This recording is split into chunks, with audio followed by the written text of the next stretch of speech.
আগামীকালকে যদি আফসোস করো, হাজারো চেষ্টা করো, এই মাহফিল আর এই জান্নাতের বাগান মিলানো যাবে না। যাবে বাইরে এই মাহফিল কিন্তু আগামীকালকে মিলানো যাবে না।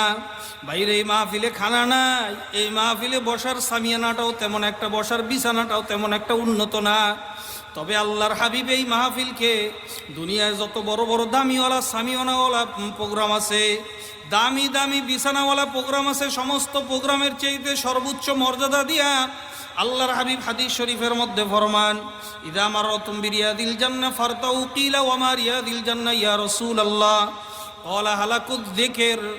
এ আমার সাহাবারা, আমার উম্মতেরা, দুনিয়ার ভিতরে যখন জান্নাতের বাগানের পাশ দিয়ে তোমরা অতিক্রম করো, তখন সেখানে কিছুক্ষণ বসো। সাহাবায়ে কেরাম জিজ্ঞাসা করলেন, ইয়া রাসূলুল্লাহ, দুনিয়ার মধ্যে আবার বেহেশতের বাগান কোথায় পাবো?